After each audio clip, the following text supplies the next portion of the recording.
Hi, I'm Hal Roberts. This is Bridge City News. Here's some of the top stories we've been following. A record amount of voters came out to cast their ballots early for the upcoming Alberta election. We have the details. Alberta Wildfire says the rain both central and northern Alberta received recently has been helping firefighters battling the wildfires in our province. And a chicken wing eating contest for a great cause will be taking place in Lethbridge next month. BCN's Micah Quinn will have that story. Your nation, your province, your southern Alberta.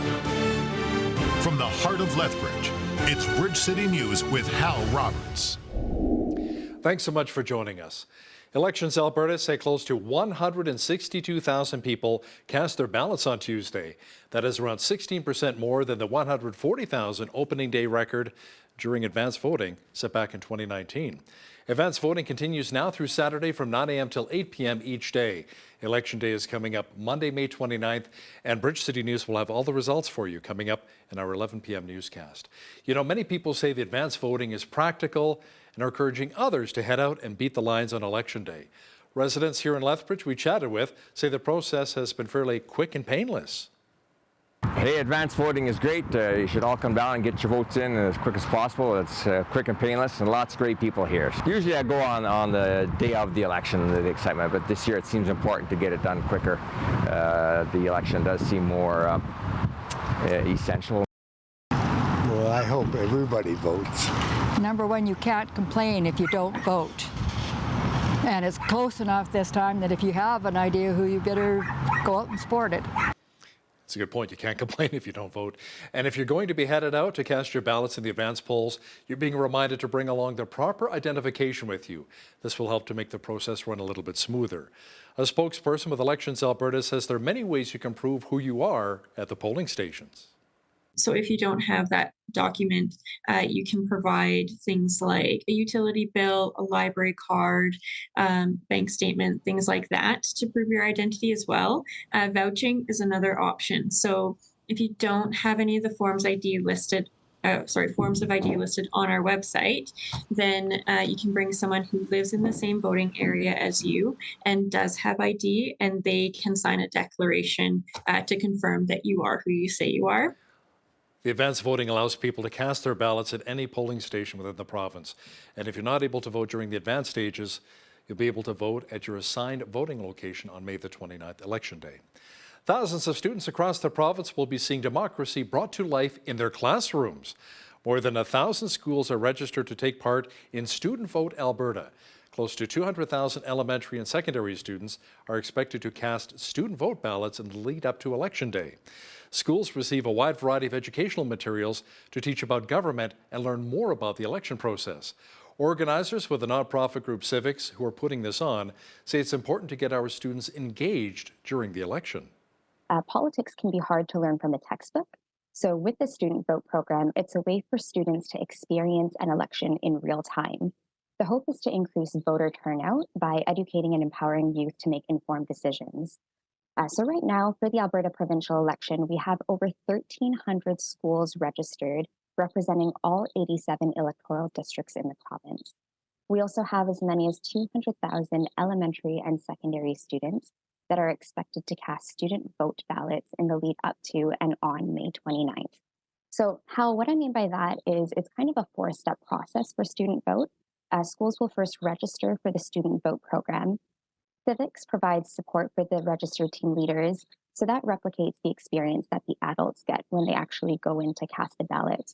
This includes things like physical voting materials, so we've got the ballot boxes, voting screens, and the ballots themselves.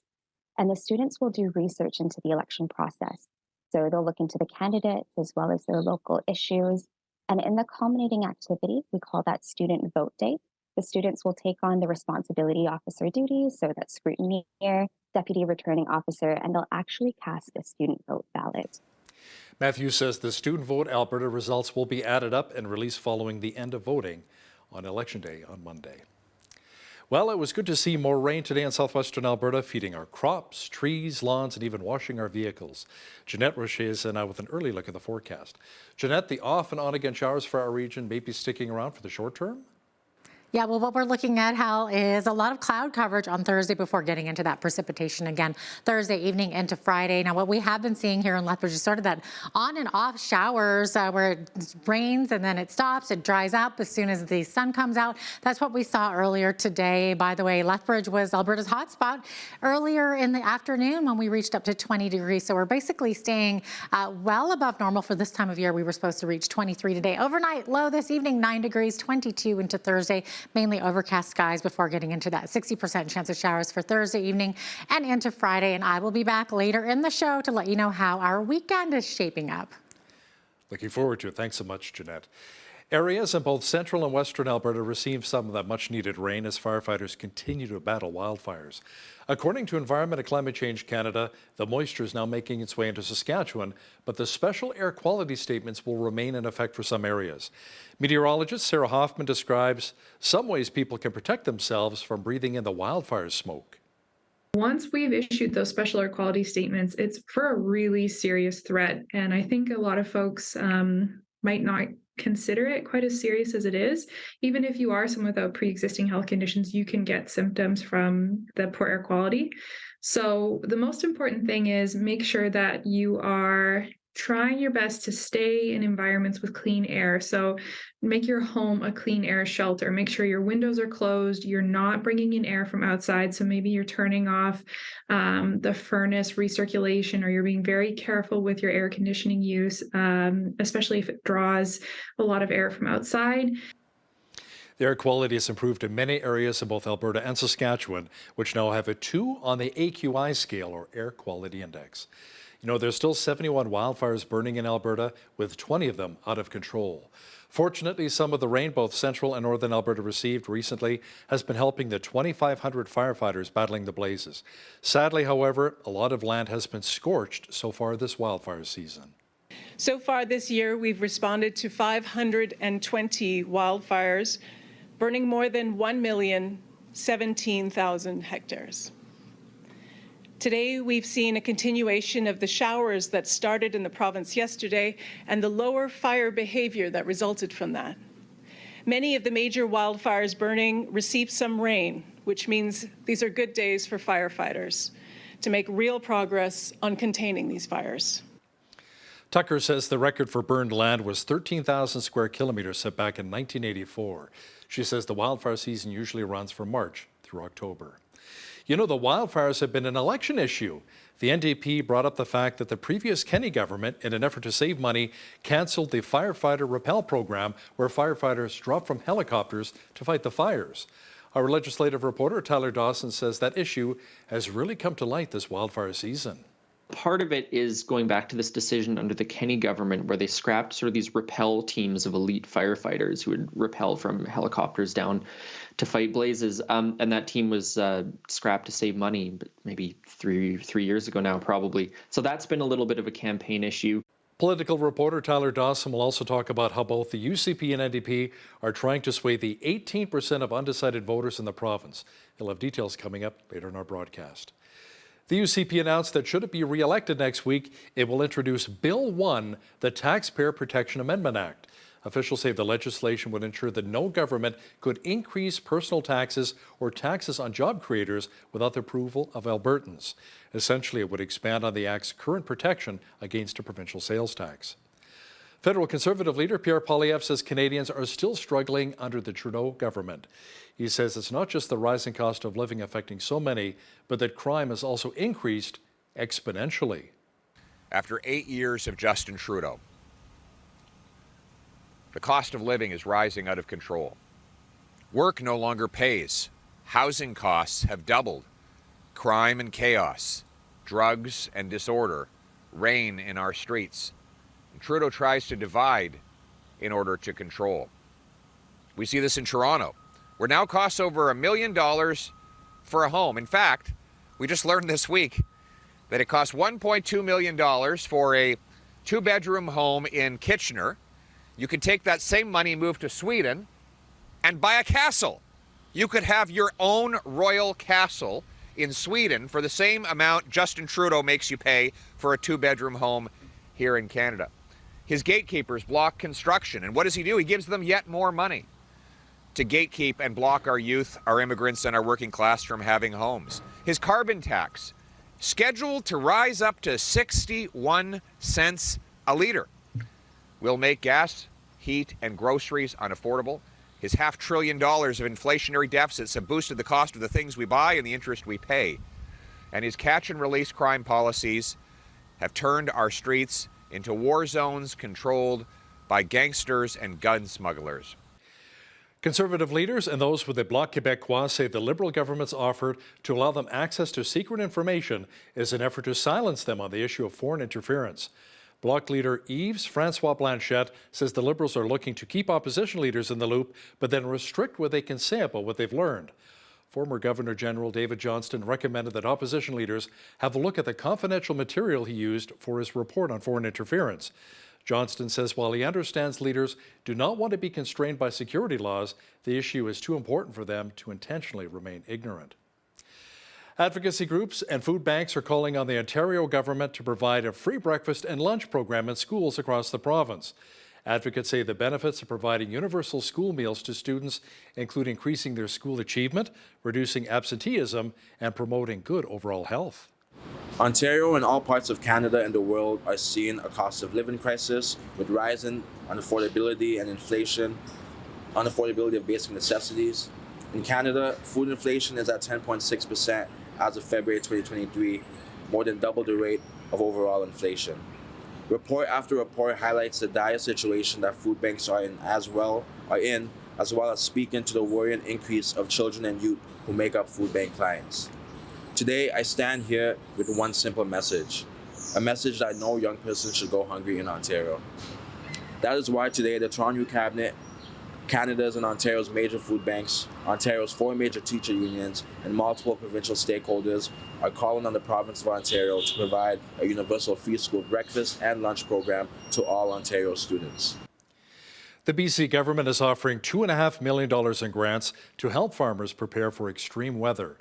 The initiative helps farms prepare for future climate events such as wildfires, flooding, and heat waves. Grants of up to $35,000 are available for projects including exterior sprinklers, flood-resistant equipment, or indoor cooling systems. Officials say applications are open until June the 14th. A Calgary street preacher involved in the Coots border protest has had a charge against him stayed. Lawyers spoke on behalf of Arthur Pawlowski on Wednesday. Crown Prosecutor Stephen Johnston asked for a stay of proceedings on one count of destroying essential infrastructure without lawful right under the Alberta Critical Infrastructure Defence Act. Pawlowski's next court appearance is scheduled for August the 9th. Now that could change, however, depending on the outcome of a pre-sentence report both the Crown and defence are waiting for. Earlier this month, Pawlowski was found guilty on one count each of breaching a release order and mischief. Arthur Pawlowski made some serious accusations on the steps of the legislature in Edmonton on Wednesday. He says he was approached by UCP leader Daniel Smith's team to give up politics. In exchange, he would be given the offer to chair the Alberta COVID-19 panel. He said he declined. Pawlowski then said he was approached by the UCP a few months later when he was leader of his own independent party and was guaranteed a seat in the legislature if he crossed the floor. Pawlowski says he's been recruited a few times to join the UCP. I was already a leader of a political entity here in the province of Alberta. This time I was offered amnesty if I keep my mouth shut about the UCP tyranny. Or just keep your mouth shut. Don't talk about this. And we'll back you up. We'll help you. As a pastor and a Polish immigrant that grew up behind the Iron Curtain, I could not betray Albertans and stop defending their rights. In a statement, the UCP said the Premier is not aware of any conversations or alleged offers referenced by Mr. Pawlowski in his comments today and strongly questions the credibility of his claims. Close to 200 Calgary emergency doctors have released an open letter raising concerns about health care here in Alberta. They say whichever party forms government after Monday's election, issues need to be addressed immediately. The letter says there are signs of a capacity crisis as wait times to see a doctor can reach 15 hours while patients get sicker as they wait. They say the pandemic damaged health care, but the further erosion is a combination of the pandemic's aftermath and government policy. Nathan Crow, who is majoring in Indigenous governance and business management at the University of Lethbridge's Dillon School of Business, is the proud recipient of a $10,000 scholarship. It is through Canada's Outstanding CEO of the Year Futures Fund Scholarship Program. Crow told us what this means to him and how he's hoping to pave the way for other Indigenous students at the U of L. Just because as an Indigenous person, proud Blackfoot member of the Kainai First Nation, it's really important for me to fill as many spaces within the Western world and its institutions, just like winning this Futures Fund Award, just so that others can, also feel a sense of belonging and acceptance, within these various roles that are, I guess, prestigious and maybe weren't traditionally meant for someone like myself. Crow and 9 other recipients of the scholarship were flown to Toronto earlier this month, where a special reception was held in their honor. Congratulations. Chicken wing lovers in Lethbridge are set to enjoy a handful of their favorite snacks on June 24th for a fabulous cause. The Wing Ding Wing Eating Challenge will take place at the Nicholas Sharon Picnic Shelter, and the goal this year is to devour as many chicken wings as possible in just 60 seconds. As BCN's Micah Quinn explains now, Save On Foods is partnering with Streets Alive Mission to ensure the Christian charity can continue to provide programs and services in the community to support our most vulnerable.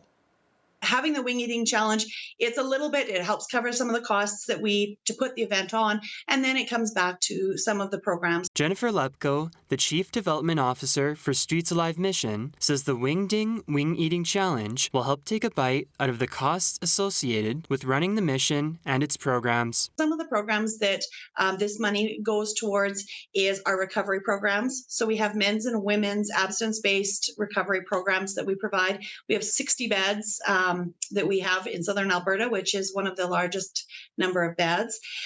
So every little dollar helps, so people can make a huge change in their life.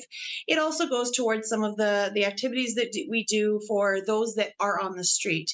So the underwear, the socks, the bottles of water, anything that we can do to help the people that are on the street and to give us an opportunity to connect with them. It's through the connections we have with those people that are struggling on the streets that we're able to get them into some of our recovery programs, whether it's ours or other ones. Lepko explained how the wing eating contest will work for those who are brave enough to try it. All of the containers of wings that each of the participants get is all the equal weight.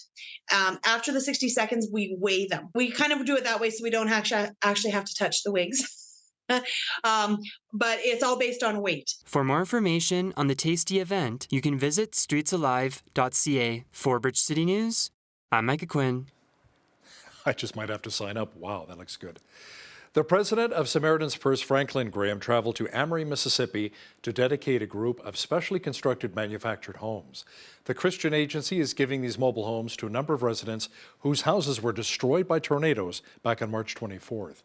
Many locals did not have insurance when the twisters struck. I want you to know, more than anything else, I want you to know that God loves you. It's just 2 months ago since the storm. These mobile homes are here within 2 months. So this is something God has done, so we give him the glory and we thank him and praise him.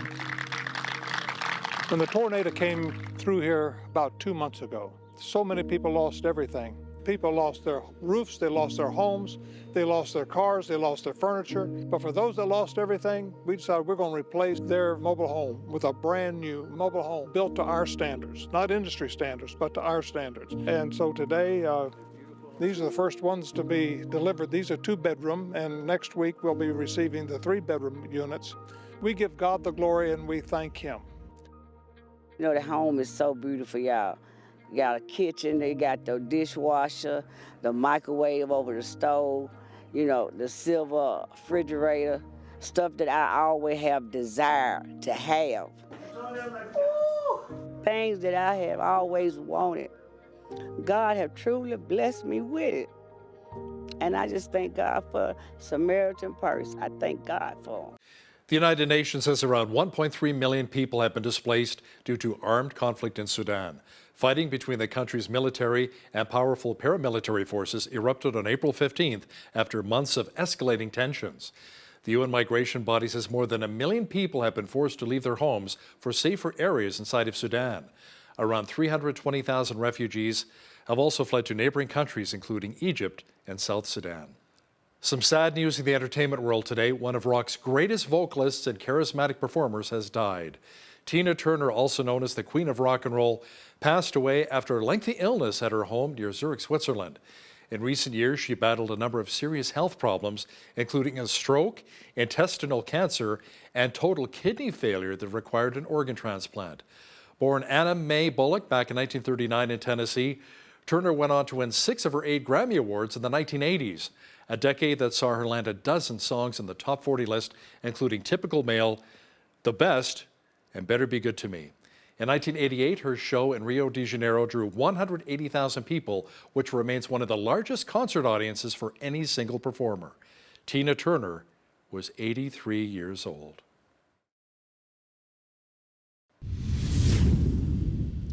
We experienced some showers again today here in Lethbridge, moisture on and off throughout the day, and we'll take it since it's been such a dry spring so far. Jeanette Rocher is now with a full look at the weather forecast. Jeanette, how much more moisture can we expect to receive? Well, at least one more day of moisture this week, beginning Thursday evening and into Friday. We're looking at that 60% chance of showers. Mainly cloudy skies, though, on Thursday, high of 22 degrees. 16 only for a high on Friday. That's more seasonable. And then as we get into that weekend, it's a mix of sun and cloud.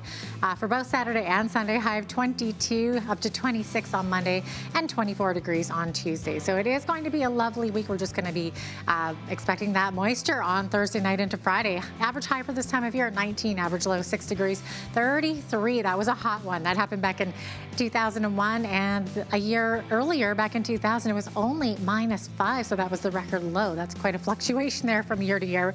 5:36, that's when the sun rose this morning. Sunset this evening at 9:21 p.m., giving us 15 hours and 45 minutes of daylight. Going to be a fairly sunny one on the west coast tomorrow. Victoria looking at a high of 22 degrees, 19 by the water, 22 as well in Vancouver, but 23 inland or warmer, 18 for a high in Edmonton with a mix of sun and cloud. Calgary looking at a 30% chance of showers tomorrow with a high of 18 degrees as well. As we get into the rest of the prairies, I know that Regina is also seeing some showers as well as Saskatoon and some thunderstorms, a risk of thunderstorm as well. So 17 for a high in Saskatoon, 30% chance of showers, 60% chance of showers in Regina, high of 25 degrees. Fog patches in these areas as well. And Winnipeg looking at sunshine but hazy conditions with a high of 27 degrees. Also, Winnipeg expecting some strong winds, 40 to 60 km tomorrow. 17 for a high in Toronto with clear skies, up to 18 in Ottawa, and a beautiful day also for our friends in Montreal, high of 17 degrees there with a mix of sun and cloud. As we get to Atlantic Canada, lots of moisture, looking at 2 to 4 millimeters of rain in Fredericton, more like 5 to 10 millimeters in Halifax with a high of 12 degrees there, 13 for a high in Fredericton, high of 9 in Charlottetown. Charlottetown expecting a lot of moisture as well, looking at 10 to 15 millimeters, so heavy rainfall there. 11 for a high in St. John's with mainly clear skies up there. So there you have it. That is your forecast. The Canada Pension Plan Investment Board earned a net return of 1.3% in its latest fiscal year. Investments, gains, and net transfers from the plan brought assets to $570 billion on March 31st. That is up from $539 billion from a year earlier. The board says its performance was offset by declines in both equities and fixed income across major markets as high inflation and rising interest rates weighed heavily on both asset classes. JP Morgan Chase is defending itself against a lawsuit by the U.S. Virgin Islands accusing it of empowering Jeffrey Epstein to abuse teenage girls. Lawyers for the bank said it was the islands that enabled the financier to commit his crimes in the many years before his arrest and then death. The lawyers say the Virgin Islands government was complicit and let officials be bought off with Epstein's money, advice, and influence. They say the islands failed for 20 years to protect public safety as officials looked the other way when Epstein went through its airports with girls and young women. Russia's key gas exporter says its profit for last year plunged by more than 40% to around $21 billion. Gazprom says it will not pay a full-year dividend. Today's news sent shares in the state-owned natural gas company, which is a pillar of Russia's economy, down around 4% on the Moscow Stock Exchange. Owners of new Ford vehicles will be able to tune into AM radio in their cars, trucks, and SUVs. The U.S. automaker reversed its decision to scrub the band after speaking with government policy leaders. Ford will keep AM on all of its 2024 Ford and Lincoln vehicles. Company officials say it will use an online software update to restore it on some of its 2023 electric vehicles. Now, here's a look at today's markets. The TSX was down 218 points on the day to finish at 19,927. The Dow was down 255 points to 32,799. The S&P 500 was down 30 on the day to 4115, and the Nasdaq was down 76 points to 12,484. West Texas Intermediate Oil was up $1.22 on the day to $74.13 US per barrel. Natural gas was up 8 cents to $2.40 US. Gold was down $17.51 to $19.57.73 US an ounce, and silver was down 39 cents to $23.06 US an ounce. Feed wheat is at $11 per bushel, barley's at $8.82, canola's at $15.50, and corn is at $9.95 per bushel. Live cattle June contract was up $1.83 to $166.10. Feeder cattle May contract was up $1.18 to $208.98, and lean hogs June contract was down 88 cents to $79.80. The Canadian dollar was down slightly over the past 24 hours to $73.55 US.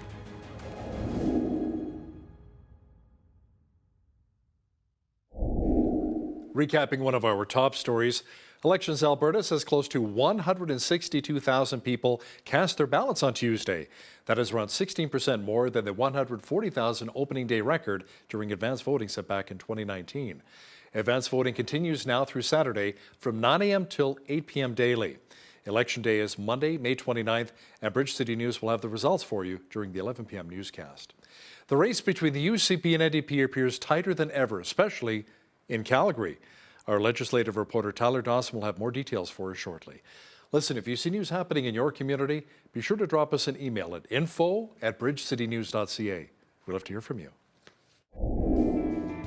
Here's today's Bridge City News Community Calendar. Target Hunger is an annual food drive taking place Saturday, June 10th, and organizers are seeking volunteers to help drop off and collect the yellow bags throughout the city, along with sorting out food at the food banks on event day. The goal this year is to raise 50,000 pounds of food, and the more volunteers there are to help, the more food that can be gathered. To sign up, visit targethungerlethbridge.com or email targethunger.volunteer@gmail.com. The Family Center downtown Lethbridge is providing a weekly opportunity for dads, uncles, and grandfathers to play and connect with their children. Me and My Dad takes place on Saturdays from 10 to 11:30 a.m., featuring fun, brain-building activities for male caregivers to play along with their kids. This program is free and open to children under 12. For more information and to register, visit famcenter.ca. And that's today's Bridge City News Community Calendar.